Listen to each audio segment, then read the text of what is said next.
தமிழக அரசியலில் மீண்டும் பரபரப்பை கிளப்பியிருப்பவர் பாஜக முன்னாள் மாநில தலைவர் அண்ணாமலை. கடந்த சில நாட்களாக அமைதியாக இருந்த அவர் தற்போது ஆக்டிவ் பாலிடிக்ஸுக்குள் வந்துள்ளார்.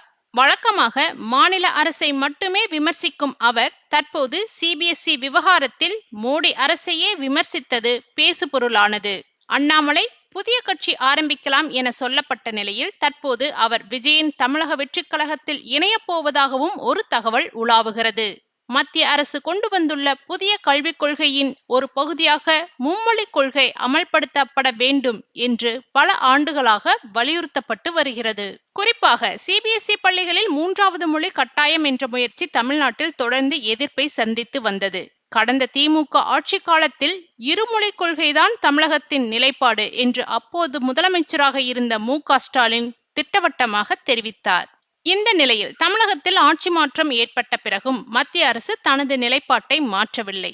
மாணவர்களுக்கு 3வது மொழி கட்டாயமாக்கப்படும் என்று சிபிஎஸ்இ அறிவித்திருந்தது. ஆனால் திடீரென இந்த கல்வியாண்டிலிருந்தே அந்த நடைமுறை அமலுக்கு வரும் என்ற சுற்றறிக்கை அனுப்பப்பட்டதாக தகவல் வெளியானது. இதைத்தான் தற்போது அண்ணாமலை கடுமையாக விமர்சித்துள்ளார். முன்னதாக வெளியிடப்பட்ட அறிவிப்பை சிபிஎஸ்இ மீறியுள்ளது. இது பெற்றோர்களுக்கும் மாணவர்களுக்கும் மன அழுத்தத்தை ஏற்படுத்தும். அண்ணாமலையின் இந்த அறிக்கைதான் தற்போது அரசியல் களத்தில் பெரிய விவாதமாக மாறியுள்ளது. காரணம், அவர் சாதாரண பாஜக நிர்வாகி அல்ல. கடந்த சில ஆண்டுகளில் தமிழக பாஜக வளர்ச்சிக்கு முகமாக இருந்தவர். திமுக அரசை நேரடியாக எதிர்த்து அரசியல் பேசியவர். இளைஞர்கள் மத்தியில் தனி ரசிகர் வட்டத்தையும் உருவாக்கியிருந்தார். ஆனால் 2026 சட்டமன்ற தேர்தலுக்கு முன் அதிமுக கூட்டணியை காப்பாற்றும் முயற்சியில் பாஜக மேலிடம் அவரை மாநில தலைவர் பதவியிலிருந்து மாற்றியது. அதன் பிறகு அண்ணாமலை அரசியல் ரீதியாக சற்று அமைதியாகவே இருந்தார். தேசிய பொதுக்குழு உறுப்பினர் பதவி மட்டுமே வழங்கப்பட்ட நிலையில் மத்திய அமைச்சரவையிலும் அவருக்கு இடம் கிடைக்கவில்லை. சட்டமன்ற தேர்தலிலும் அவருக்கு முக்கிய பங்கு தரப்படவில்லை என்ற அதிருப்தி அவரது ஆதரவாளர்களிடையே இருந்து வந்தது. அதே நேரத்தில் தேர்தல் தோல்விக்கு பிறகு அண்ணாமலையை ஓரம் கட்டியதுதான் பாஜகவின் மிகப்பெரிய தவறு என்ற கருத்தும் கட்சிக்குள் எழ ஆரம்பித்தது.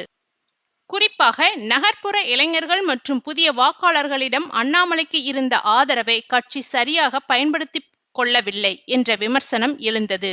இந்த சூழலில்தான் தற்போது அவர் மத்திய அரசின் கல்விக் கொள்கைக்கு எதிராக கருத்து தெரிவித்துள்ளார்.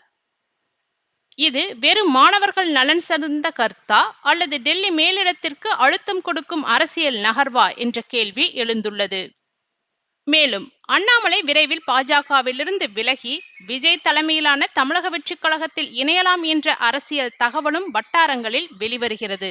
தவேகா தற்போது தமிழகத்தில் மிகப்பெரிய அரசியல் சக்தியாக உருவெடுத்து வரும் நிலையில் இளைஞர் ஆதரவு கொண்ட தலைவர்களை தங்கள் பக்கம் இழுக்கும் முயற்சியில் இருப்பதாக கூறப்படுகிறது.